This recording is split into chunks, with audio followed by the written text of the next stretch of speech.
नमस्कार, कृषि समाचार में आप सभी का स्वागत है। मैं हूं किश्वर जबी। आइए सबसे पहले एक नजर डालते हैं आज के मुख्य समाचार पर। गेहूं की बुआई से पहले करें खेत तैयार। इंटीग्रेटेड फार्मिंग सिस्टम है खेती के लिए बेहतर तकनीक। और हैंडो से लाइन बनाकर करें साग की बुआई। रबी फसलों में गेहूं प्रमुख है। इसकी खेती का समय लगभग आ ही गया है। वैसे किसान जो गेहूं की खेती करना चाहते हैं वो बुआई से पहले खेत की तैयारी कर लें। निम्न तापमान है, उसके अनुसार 22 से 24 डिग्री टेम्परेचर आने पर गेहूं की बुआई करना चाहिए।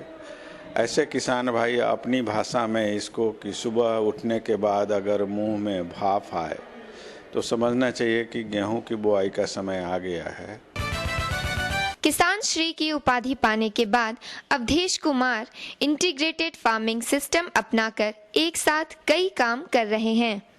गाय से आने वाले गोबर से ये वर्मी कंपोस्ट और बायोगैस तैयार करते हैं और बायोगैस से निकलने वाले सड़े गोबर का खाद के रूप में इस्तेमाल करते हैं। इस तकनीक से गोबर और गौमूत्र का इस्तेमाल भी हो जाता है और मुनाफा भी होता है। मवेशी पालन को ज़्यादा से ज़्यादा लाभकारी बनाने के लिए हमने इसके साथ वर्मी कंपोस्ट को जोड़ा, गैस प्लांट को जोड़ा और फिर ये मछली पालन को जोड़ा। ये तीनों एक साथ, तीनों व्यवसाय हमारा एक साथ तैयार होता है। एक और हम मवेशी जो पालन करते हैं तो उसमें बथान का जो भी उसका पेशाब वगैरह है वो बर्बाद होता था। लोग गोबर अब यूँ ही अपना इस्तेमाल करते थे, लेकिन जब से हम इस क्षेत्र में शुरू किए तो गोबर को वर्मी कंपोस्ट बनाने का और उसको लाभकारी बनाने के लिए हमने मछली पालन का इसमें एक साथ शुरुआत किया। और इसमें गोबर से जो हमारा गैस पहले था नहीं तो बर्बाद होता था, तो इसके जगह हमने ये बायोगैस का इसमें प्लांट लगवा दिया। तो अब एक साथ हमारा बायोगैस भी पैदा होता है, जिससे हमें गैस खरीदने की कभी ज़रूरत नहीं पड़ती है। जलावन के लिए हम बिल्कुल आत्मनिर्भर हैं। हाजीपुर वैशाली की अनीता कुशवाहा ने गोभी की खेती कर सफलता हासिल की है। इनके अनुसार इन्होंने 1 एकड़ में गोभी की खेती की है, जिससे इन्हें 30 से 40 हजार रुपए का मुनाफा हो जाता है। जो अपने भी करते हैं, लेबर से भी करवाते हैं और अपना उसको मार्केट में जब गोभी भेजते हैं, इतनी गोभी भेजते हैं तो भाव के ऊपर उसमें हमें 30-40 हजार पूंजी काट के आ जाती है आमदनी, और उससे मेरा जीवन जीविका चलता है। हैंडो एक आधुनिक कृषि यंत्र है। इस उपकरण की सहायता से खेतों में लाइन बनाया जाता है। उसके बाद तैयार की गई लाइन में बीज डाले जाते हैं। इसका इस्तेमाल कतारबद्ध सब्जियों की खेती के लिए किया जाता है। इसमें एक बड़ा सा चक्का होता है जिसे खेत में चलाकर लाइन बनाई जाती है और एक कट्ठा में लाइन बनाने में 1 घंटे का वक्त लगता है। हैंडो है, हैंडो के लाइन तना रहा है। लाइन तनाने के बाद आपके ये साग लग रहा है। फसलों की अच्छी उपज पाने के लिए ये बहुत जरूरी है कि उन्नत किस्मों का इस्तेमाल किया जाए। केला की खेती करने वाले किसान भाई लंबी किस्मों में चंपा, अल्पान, कंथाली जैसी प्रजातियों का इस्तेमाल करके अच्छी उपज हासिल कर सकते हैं। दर्शकों, अब आपको लिए चलते हैं मंडी की ओर, जहां आप मंडी के भाव में आई उछाल और गिरावट के बारे में जानेंगे। 150 रुपये पसेरी, उजला वाला है 130 रुपये, पुराना वाला है 120, प्याज है 120। छेमी 50 रुपये किलो, टमाटर 24 रुपये किलो। और आइए अब लेते हैं मौसम की जानकारी। मौसम विभाग से प्राप्त सूचना के अनुसार आसमान साफ रहने का अनुमान है। अधिकतम तापमान 25 डिग्री सेल्सियस तथा न्यूनतम तापमान 13 डिग्री सेल्सियस रहने की संभावना है। दर्शकों, अभी आपने खेती की नई नई तकनीकों, मंडी भाव और मौसम के बारे में जाना। आइए अब हम आपको कृषि दर्शन के अगले भाग में लिए चलते हैं, जहां हमारे कृषि विशेषज्ञों द्वारा आप खेती से संबंधित विस्तृत जानकारी प्राप्त करेंगे।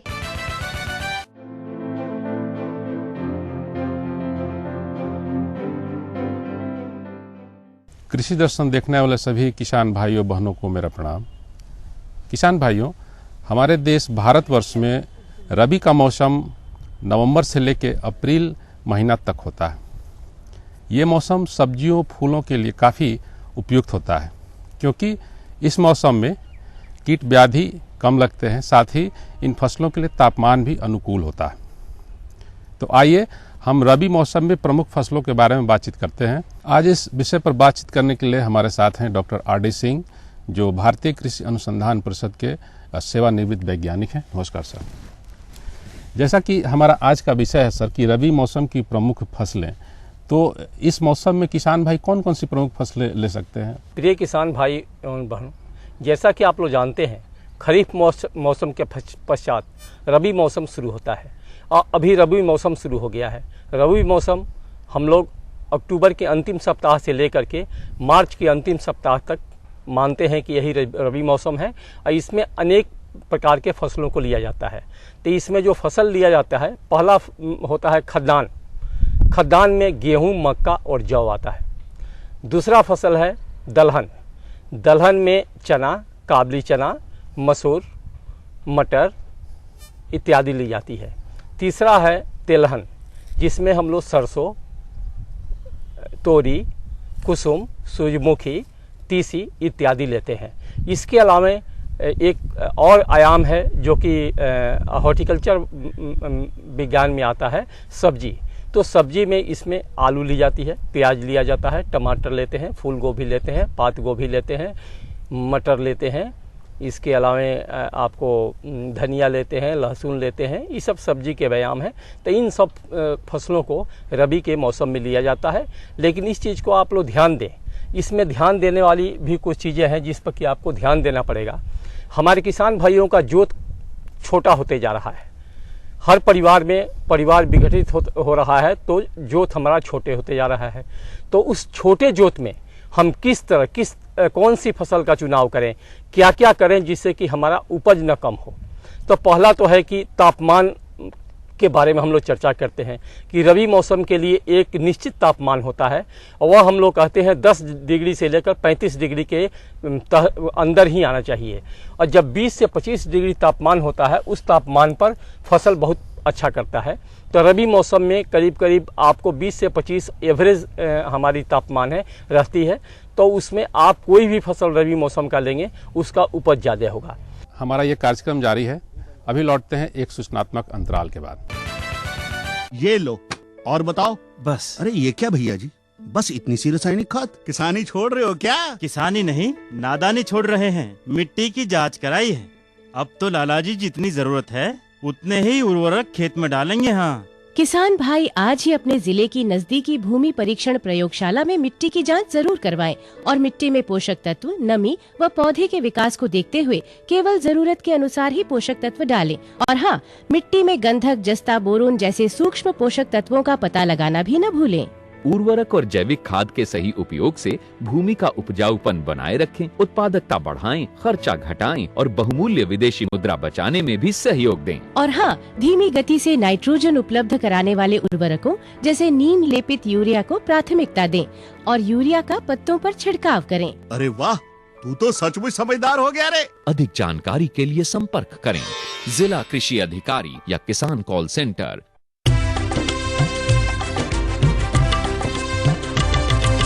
सहकारिता के बल पर विकास के लिए उठे कदम, जन सहकार की ताकत लेकर आगे बढ़ते जाएं हम। जन जन ने इस क्रांति में है विश्वास जगाया।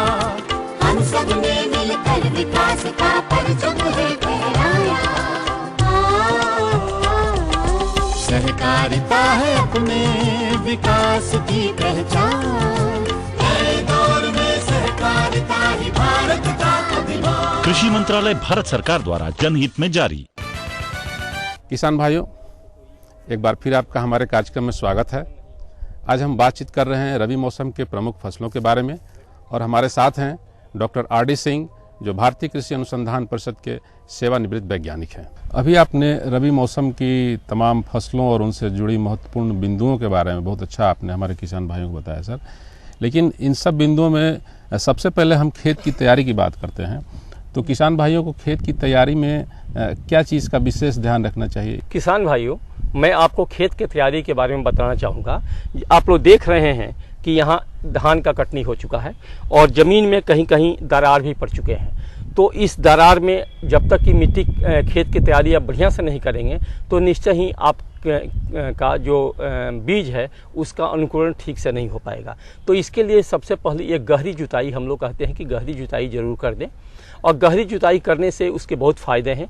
एक है कि गहरी जुताई से जो भी बीमारी, जो भी कीड़े मकोड़े यदि खेत में है, मिट्टी में है, तो उसमें ऐसा होता है कि वे कीड़े मकोड़े एक्सपोज होते हैं तो मर जाते हैं। तो इसका भी प्रकोप कम होता है।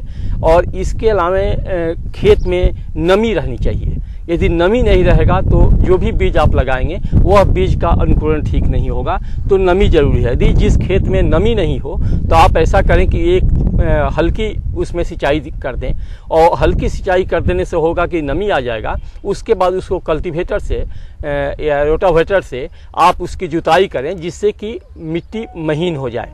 और महीन हो जाएगा तो निश्चय ही जो भी बीज आप लगाएंगे, जिस भी फसल का बीज लगाएंगे, वह बीज बहुत अच्छा उसका अंकुरण होगा। और उसके बाद अच्छा जर्मिनेशन होने से अच्छे पौधे आएंगे और अच्छे पौधे आएंगे तो अच्छी उपज होगी। लेकिन एक चीज़ का आप लोग हमेशा ध्यान रखें कि जब चना की खेती करते हैं तो उस समय महीन मिट्टी की ज़रूरत नहीं होती है।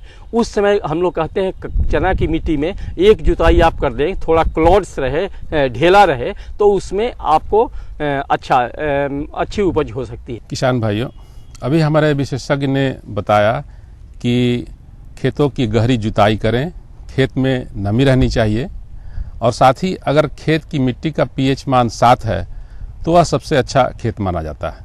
तो इन सब चीज़ों को ख्याल रखते हुए आप खेत की तैयारी में लगें। लेकिन सर, जब हम रबी मौसम की बात करते हैं तो सबसे पहले एक नंबर पर गेहूं आता है, जिसका कि उत्पादन हमारे यहाँ व्यापक पैमाने पर किया जाता है। तो गेहूं से संबंधित किसान भाई क्या क्या चीज़ तैयारी में ध्यान रखें, इसके बारे में आप बताएं हमारे किसान भाइयों को। गेहूं के लिए महीन मिट्टी जो जितनी होती है, पल्वराइज सॉइल कहते हैं, जो महीन होती है, वह मिट्टी सबसे अच्छा माना जाता है। और उस मिट्टी में ही, उसी खेत में ही आप गेहूं का महीन होना चाहिए। तो उसमें आप गेहूं की बुआई करें। गेहूं की बुआई करने के लिए सबसे पहले आपको ध्यान देने की ज़रूरत है कि यदि असिंचित गेहूं करते हैं तो वहाँ पर असिंचित गेहूं में आपको ऐसा होता है कि मॉइस्चर की कमी होती है, नमी की कमी होती है। तो वहाँ पर हम लोग कहते हैं कि कुछ जो प्रभेद हैं असिंचित के, वही प्रभेद वहाँ लगाएं तो अच्छा है। जैसे C306 है या HD 2285 है, इस प्रभेद को लगाएंगे तो अच्छा होगा।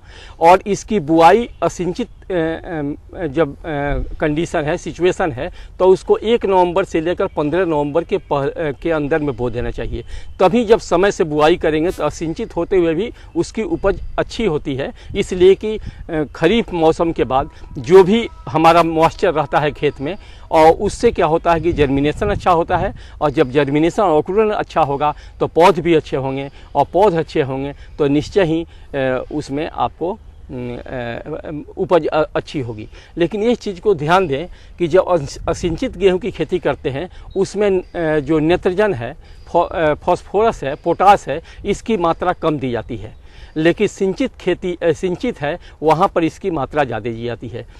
यदि आपको असिंचित है तो उसमें आप 40 किलो नाइट्रोजन, 50 किलो फॉस्फोरस और 40 किलो पोटास का इस्तेमाल करें। लेकिन यदि विलंब से आप लगाते हैं तो 1 दिसंबर से लेकर 30 दिसंबर के अंदर में ज़रूर इसकी बुआई कर दें। लेकिन इसमें भी प्रभेद आपको अलग अलग होते हैं। जैसे सिंचित गेहूं की खेती के लिए अपने जो प्रभेद हैं SD 2733 या PBW 343, PBW 443 और आप लगा सकते हैं। यदि असिंचित होता है, जो लेट से आप बुआई करते हैं, तो उसमें HUW 234 ले सकते हैं या HD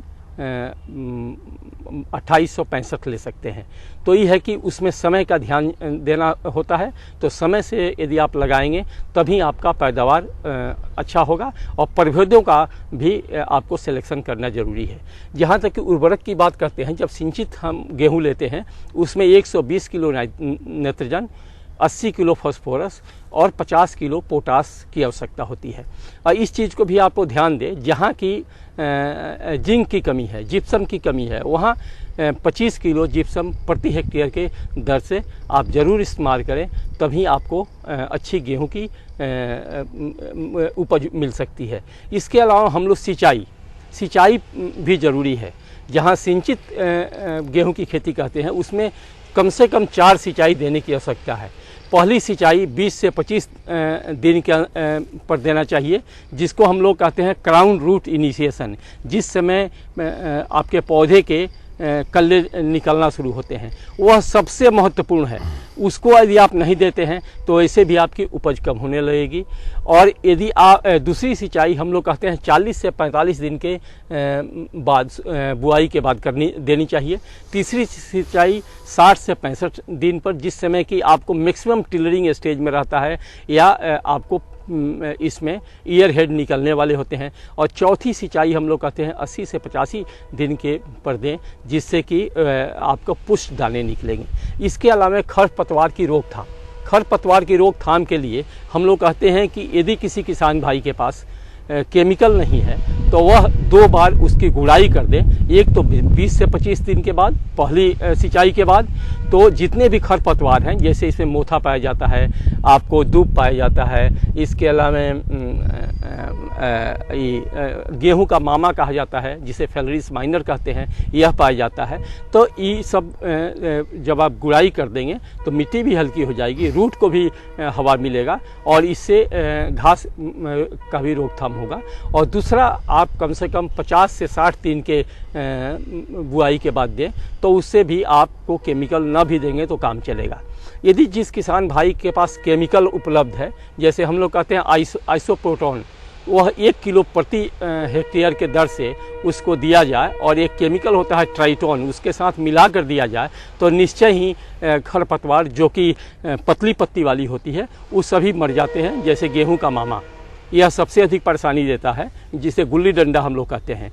इसके अलावा जो चौड़ी पत्ती वाली है, उसमें 2,4-D सोडियम साल्ट 0.8 kg प्रति हेक्टेयर के दर से 500 से 600 लीटर पानी में मिला करके इसकी हम लोग छिड़काव कर दें, तो वह पतली इसका भी रोकथाम हो जाता है। हमारा ये कार्यक्रम जारी है। अभी लौटते हैं एक सूचनात्मक अंतराल के बाद।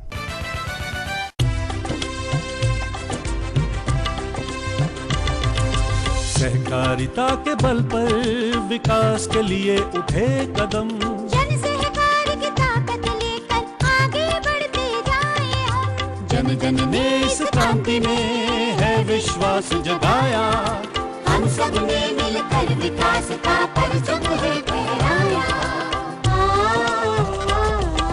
दूर जहां सूरज उगता उस धरती से मैदानों तक, हिम शिखरों की श्वेत बर्फ से हिंद महासागर तक। श्वेत क्रांति हो हरित क्रांति या ग्राम विकास की बात, एकता ही धर्म हो अब चाहे दिन हो या रात। हिंदू मुस्लिम सिख ईसाई सबने कदम बढ़ाया, हम सब ने मिलकर जब ये अभियान चलाया। कृषि मंत्रालय भारत सरकार द्वारा जनहित में जारी। क्या करूं? हाँ, मैं ऐसा ही करूंगा। हाँ, अच्छा, मैं जा रहा हूँ। अच्छा, जी जी जी, हाँ, ठीक है। जी जी जी। किससे बात कर रहे थे इतना हंस कर? किसान कॉल सेंटर, विशेषज्ञ से खेती के बारे में सलाह ले रहा था। सुबह भी, रात को भी? किसान कॉल सेंटर सुबह 6 बजे से रात को 10 बजे तक खुलता है। रविवार को भी? हाँ भाई, साल के 365 दिन खुलता है। और इतना फोन का बिल कौन भरेगा? अरे, किसान कॉल सेंटर की सेवा मुफ्त है। पर तुम ये सब क्यों पूछ रही हो? मैं तो कुछ और ही समझी थी। किसान भाई कृषि संबंधी समस्याओं का अपनी भाषा में तुरंत समाधान पाने के लिए पूरे भारत में किसी भी फोन से राष्ट्रीय हेल्पलाइन नंबर 1800-1801-551 पर संपर्क करें। किसानों का दोस्त किसान कॉल सेंटर। किसान भाइयों, एक बार फिर आपका हमारे कार्यक्रम में स्वागत है। आज हम बातचीत कर रहे हैं रबी मौसम के प्रमुख फसलों के बारे में, और हमारे साथ हैं डॉक्टर आर.डी. सिंह, जो भारतीय कृषि अनुसंधान परिषद के सेवानिवृत्त वैज्ञानिक हैं। अभी आपने गेहूं की खेती के बारे में बहुत अच्छा और बहुत विस्तार पूर्वक हमारे किसान भाइयों को जानकारी दी सर, लेकिन इसके अलावे भी हमारे यहाँ दलहन और तेलहन की खेती की जाती है, तो इसके बारे में आप किसान भाइयों को क्या बताना चाहेंगे? कौन सा प्रभेद का चुनाव किसान भाई करें ताकि उनको ज़्यादा से ज़्यादा लाभ मिल सके? जहाँ तक कि दलहन की बात है तो आप लोगों को पता है कि यहाँ बिहार की प्रमुख दलहन है चना और उड़द। तो चना और उड़द, और यह चना तो हम लोग अक्टूबर के अंतिम सप्ताह से लेकर के नवंबर के 15 नवंबर तक कहते हैं चना की बुआई समय से बुआई की जाती है, लेकिन उड़द की बुआई हम लोग कहते हैं नवंबर के महीने में करीब करीब आपको 30 नवंबर तक की चना और मसूर इन दोनों को का प्रमुख है। तो मसूर की बुआई तो हम लोग कहते हैं नवंबर में भी किया जा सकता है। तो चना में है पूसा 256 और 372, यह प्रभेद है, ये बहुत बढ़िया करता है। चना के लिए आपको हमने बताया कि बहुत महीन मिट्टी की ज़रूरत नहीं है, उसमें हैवी मिट्टी में जहाँ की भारी मिट्टी होता है वहाँ चना अच्छा करता है। और चना के लिए हम लोग कहते हैं कि 70 से 75 किलो बीज की आवश्यकता होती है। और चना में पॉड बोरर लगता है, तो उस पॉड बोरर लास्ट स्टेज में लगता है, तो उसकी भी रोकथाम करनी चाहिए। मसूर में मलिका एक वेराइटी है, मालवीय है, ये अरुण है, ये सब ये जो प्रभेद है ये बहुत अच्छा करता है। तो इसके लिए भी हम कहते हैं कि मसूर के लिए करीब 20 से 25 किलो के दर से आप बीज का इस्तेमाल करें। और इसमें एक उकटा बीमारी आती है, उसके रोकथाम के लिए हम लोग कहते हैं कि थीमेट का स्प्रेइंग कर देना चाहिए। इसके अलावा हम लोग कहते हैं तिलहन में हम लोग सरसों और तोरी इसी को मुख्य मानते हैं, इसलिए कि कुसुम, सूरजमुखी ये सब बहुत कम पैमाने पर लगता है। तो जब सरसों की बात आती है तो उसके जो प्रभेद हैं उसमें हम लोग सरसों और तोरी के पंचाली है, आपको RAUTC 17 है, और इसके अलावा बरगुना है। तो ये सब प्रभेद M27 है, ये सब प्रभेद अच्छा करता है। और इसके लिए 5 किलो बीज प्रति हेक्टेयर के दर से दिया जाए। तो सरसों में कम से कम आपको 2 पानी देना पड़ेगा, एक तो फूल जब निकलता है उस समय, और एक ऐसा है कि जिस समय पॉड का फॉर्मेशन होने लगता है, दाने लगने लगते हैं उस समय। लेकिन तोरी में एक ही देना चाहिए, वह जब आपका फूल आने लगता है उस समय दे, तो निश्चय ही आपके उपज बहुत अच्छे होंगे। और तो यही दलहन और तिलहन के बारे में आपको बताना चाहूँगा। आज आपने सर रबी मौसम की प्रमुख फसलों के बारे में इतनी विस्तार, इतनी अच्छी पूर्वक हमारे किसान भाइयों को जानकारी दी, इसके लिए आपको बहुत बहुत धन्यवाद सर। धन्यवाद।